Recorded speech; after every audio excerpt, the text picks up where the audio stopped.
Hello friends, मैं आपकी दोस्त सुधा सिंह विकलांग साथी ट्रस्ट के दिव्यांगम चैनल से आप सबका स्वागत करती हूं और आशा करती हूं आप लोग स्वस्थ होंगे। तो फ्रेंड्स, आज मैं एक नई कहानी लेकर हाजिर हूं जिसके लेखक है श्री निरंजन धुलेकर सर। और सर की आगे भी कहानियाँ आप लोगों ने सुना है और उनकी एक कहानी है टनाटन, जो एक हास्य व्यंग्यात्मक कहानी है और एक संदेशात्मक भी कहानी है। तो मैं कहानी शुरू करती हूँ। ना छोटी मेरे नहाने के लिए जल्दी करती और ना ही मैं गुसलखाने में जाती, ना फिसलती ना गिरती और ना ही मैं कमर में चोट खाती। छोटी के बेडरूम में बिस्तर पर 3 दिन से कब्जा जमाए लेटी अम्मा ने कमर दर्द पुरसी की आई पड़ोसन बुआ को वाक़ई की जानकारी मैं अपराधी की शिनाख्त के साथ दिया। छोटी बहू को तो काटो खून नहीं, पानी पर फिसली सांस और फंसी बहू की सांस। छोटी और छोटे फिलहाल अगली सूचना तक ड्राइंग रूम में ज़मीन पर ही कमर सेक रहे थे। खैर, बड़ी कपड़े धोकर गुसलखाने को ठीक से रगड़ कर धोती नहीं, साबुन की चिकनाई जमी रहती है। येलो, अब बड़ी को भी घसीट ही लिया, जो अब वो सह अपराधी थी। बड़े को बोला भी 10 बार कि मैं सबसे पहले मैं नहाऊंगी, पर वो मानता ही नहीं, घुस जाता है। अब बड़े भी गए, वो नहाए नहीं तो दफ्तर कौन जाएगा वक्त पर।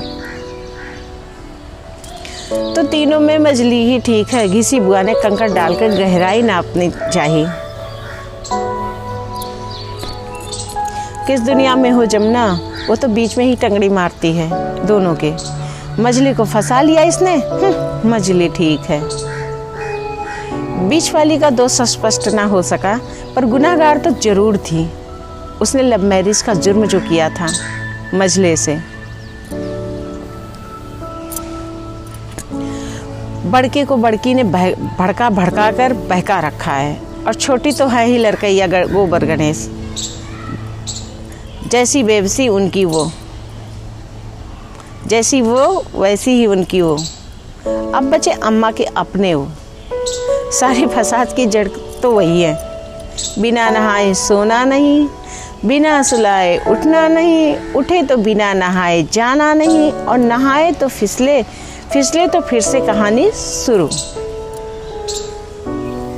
बुआ ने नोट किया, जिस बहू या बेटे के कारण अम्मा फिसलती थीं, उनके किसी दिक्कत का कारण जो भी होती थी, वो उसी के कमरे में जा लेटती थी। अम्मा और उनके वो खुद के कमरे में आज तक ना ही गिरे और ना ही फिसले। वहाँ दोनों रहते थे एकदम टनाटन। तो फ्रेंड्स, सर की ये कहानी टनाटन, आशा करती हूँ आप लोगों को बहुत पसंद आएगी। और हमारे घर के बुज़ुर्ग, कभी कभी ना हमारे घर के बुज़ुर्ग भी ये देखना चाहते हैं कि क्या हमारे बच्चे हमारी सेवा करेंगे। इसकी वजह से वो अपनों की बुराइयां जो है, अगर उनके साथ मान लीजिए कोई घटना हो गई है और उनकी बहू ने या उनके बेटे ने अच्छे से उनकी सेवा नहीं की, या कामकाज के दौरान कुछ थोड़ा बहुत इधर उधर हो गया, तो उनकी बुराई करने में वो 1 मिनट नहीं रहते। वो चाहते हैं कि अगर उनके साथ कुछ भी हुआ है तो उनके बेटे बहू परमानेंट उनके पास बैठे रहें।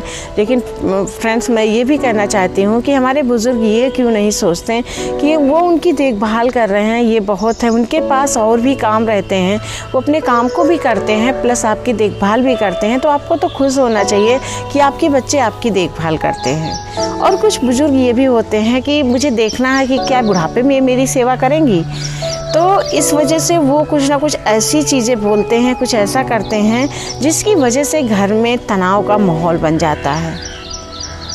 कभी कभार तो ऐसा भी होता है कि अगर बहू ने कोई गलती कर दी तो हमारे घर के बुज़ुर्ग उनकी शिकायत फ़ौरन बेटे से करेंगे कि हाँ, आज तुम्हारी बीबी ने ऐसे किया है, जिससे उन दोनों पति पत्नी के बीच में मनमुटाव शुरू हो जाता है।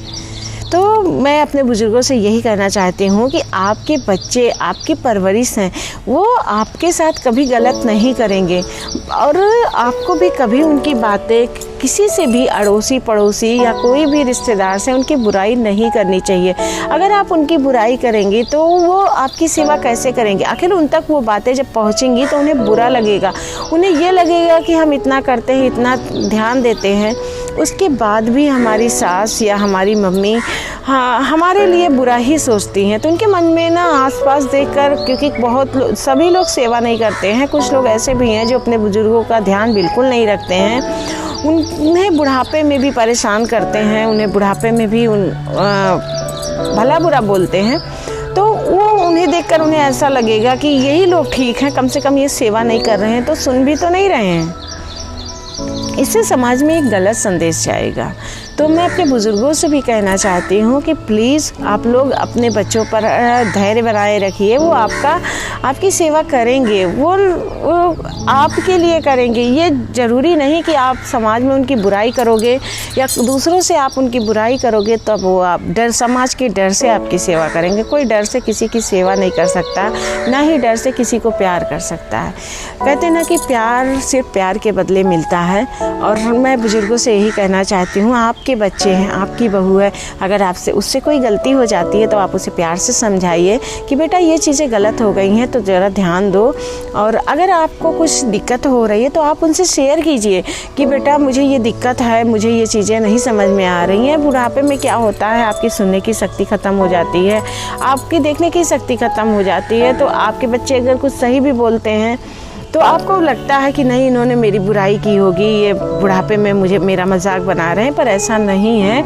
आप उनसे पूछ लीजिए, आपके बच्चे, आप उनसे पूछ लीजिए कि क्या हुआ, तुम ऐसे क्यों हंस रहे हो या तुम ऐसा कुछ क्या कह रहे हो, मैं नहीं सुन पा रही हूँ, तो मुझे फिर से बताओ। तो वो ज़रूर आपको बताएंगे। और मन में गलतफहमी रखने से अच्छा है कि उस गलतफहमी को क्लियर कर लीजिए। और कुछ लोग तो होते हैं, कुछ सास ऐसी भी होती हैं कि उन्हें लगता है कि बेटे बहू में दरार डालेंगे तो हमारी सेवा बहुत अच्छे से हो जाएगी, पर ऐसा नहीं है। अगर आप उनके रिश्तों को ख़राब करेंगी तो जाहिर सी बात है आपका रिश्ता भी ख़राब होगा। वो बेटा कितने दिन आंखें बंद करके रहेगा कि हाँ मेरी बीबी गलत है, वो किसी ना किसी दिन तो देखेगा ही कि हाँ मेरी माँ भी कुछ गलत कर रही है, तब आपका रिश्ता ख़राब हो जाएगा। तब जब वो विश्वास टूटेगा ना, तो फिर आप अपने बेटे की नज़र से या अपनी बहू की नज़र से पूरी तरह से गिर जाएंगे। और फिर आपकी बुढ़ापे में आपकी केयर तो दूर, आपके लिए 2 रोटी भी मिल जाए बहुत बड़ी बात है। तो प्लीज़ ऐसा कुछ मत कीजिए। अपने रिश्ते को, जहाँ आपने अपने बच्चों को परवरिश दी है, उन्हें बड़ा किया, पढ़ाया लिखाया है और इस एज तक लेकर आए हैं, तो आप थोड़ा सा सब्र और कीजिए। और आपको समझाना चाहिए अपने बच्चों को कि कैसे क्या करना है। तो आप अपने बच्चों को सलाह दीजिए, उन्हें सही रास्ता दिखाइए, ना कि उनके बीच में कोई गलतफहमी फैलाइए या उनकी बुराई किसी पड़ोसी से कीजिए या किसी और से कीजिए। क्योंकि जो बातें अगर हम आपस में डिस्कस कर लेते हैं तो वो बातें वहीं पर क्लियर हो जाती हैं और रिश्ता और क्लियर हो जाता है और अच्छे से चलता है। तो मैं अपने बुजुर्गों से हाथ जोड़कर ये विनती करती हूँ, आप अपने बच्चों पर विश्वास रखिए। कोई दूसरा पड़ोसी आकर आपकी सेवा नहीं करेगा, आपके बच्चे ही आपकी सेवा करेंगे, आपके बच्चे ही आपका ध्यान रखेंगे। तो आपको जो भी दिक्कत है अपने बच्चों से कहिए, अपनी बहू से कहिए, अपने बेटे से कहिए, वो लोग ज़रूर सुनेंगे। उनके अंदर भी दिल होता है, वो समझेंगे आपको। और मैं बहुओं से भी निवेदन करती हूँ कि अगर आपकी सास आपसे कुछ कहती हैं तो प्लीज़ उसे सही से, वो बुज़ुर्ग हैं, कभी कभार उनसे भी गलतियाँ हो जाती हैं, तो प्लीज़ आप उनको समझने की कोशिश कीजिए और उन्हें समझाने की भी कोशिश कीजिए अगर हो सके तो। और इस तरह से आप अपना रिश्ता बनाए रखिए। कोई तीसरा आपके रिश्ते को ख़राब करे उससे पहले आप किसी तीसरे को मत बताइए कोई चीज़। आप आपस में चीज़ों को डिस्कस कर लीजिए, चीज़ों को सही कर लीजिए। क्योंकि तीसरा अगर आएगा तो वो आपके रिश्तों में दूरियां पैदा करेगा और वो रिश्ता फिर दूर होते होते बहुत बेकार मोड़ पे पहुंच जाएगा। तो मैं दोनों लोगों से आग्रह करती हूँ कि आप लोग प्लीज़ अपने रिश्ते पर ध्यान दीजिए। और कभी भी कुछ बुज़ुर्ग ऐसे भी होते हैं जो सर ने सुनाया, बिल्कुल सही सुनाया कि हाँ अगर उनके साथ कुछ दुर्घटना होती है तो उनको लगता है अरे इस बहू की वजह से ही, अगर इन्होंने मुझसे ये ना कहा होता तो मैं ऐसे ना गिरती, या इन्होंने बाथरूम को साफ़ रखा होता तो मैं बाथरूम में ना फिसलती।